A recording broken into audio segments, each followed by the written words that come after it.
I came up today to do one of our cooking jobs. And you can hear the dogs running by. I came away from the campground just a little bit. I wanted to introduce you to the Sierra Nevadas. This is, like I said, just a little off the road, a little ways from Huntington Lake. Huntington Lake is over in this direction. And it occurred to me when we were driving up, most people don't realize what we're talking about when we talk about the overgrown forest. They see the pictures of the dead trees from above, and most people haven't had the opportunity to actually walk through the forest and get a visual of what the heck we're talking about when we say overgrown and crowded and needs to be thinned. So I want to show you, this is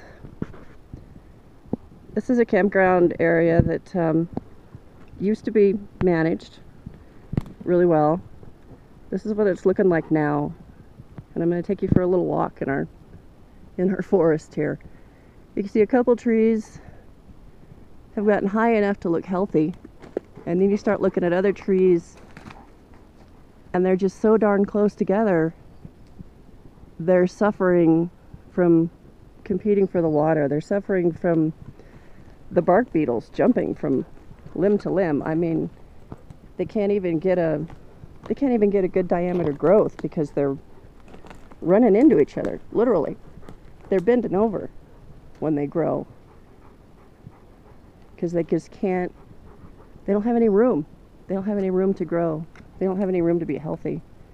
This is what the overgrown forest looks like.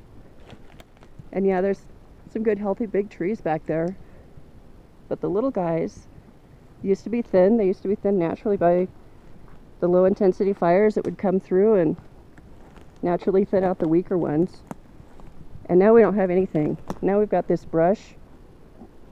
We've got pine needles littering the floor. We've got trees that gave up and they're still littering the floor. And imagine this. Just imagine if you were a firefighter trying to stay safe out here. Trying to maintain any kind of footing on all these pieces that are down. The ground that's mushy under your feet. You got dead trees around you that are just waiting to fall. Some of them have already snapped off. And they've snapped off just because they're weak at the top. And maybe it was windy when it came through, maybe not. But this is what our forest is looking like, guys. This is the reality. I'm not making this up. I didn't go somewhere special to find it. This is just a few feet off of our campground. And this is pretty typical. Get off the road, get away from the managed campground where they've actually thinned the trees a little bit, and get out here and try to walk without falling on your face. Try to walk between these trees. I mean, we got this guy here who looks healthy until you start going up. And it isn't looking so healthy anymore because he's crowded and he's sick. He's crowded and he's sick. He's crowded and he's sick. These guys are pretty much dead. And then, you know, let's try to walk between these trees here. I mean, you just can't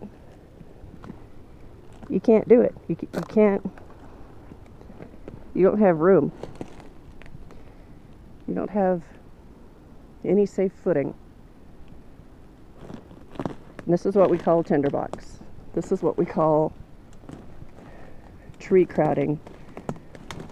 This is not natural. This is a result of putting out the fires before they do their job. This is a result of man deciding fires were bad, letting the forest grow, and then not managing the trees when they got too crowded either.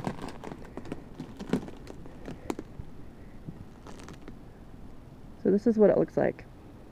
You decide for yourself. Is this a healthy forest?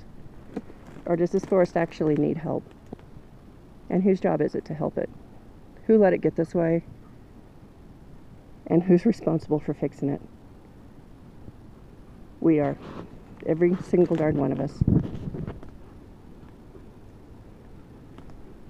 Although the little dog likes the logs. That's one of her favorites. Say hi, Nella.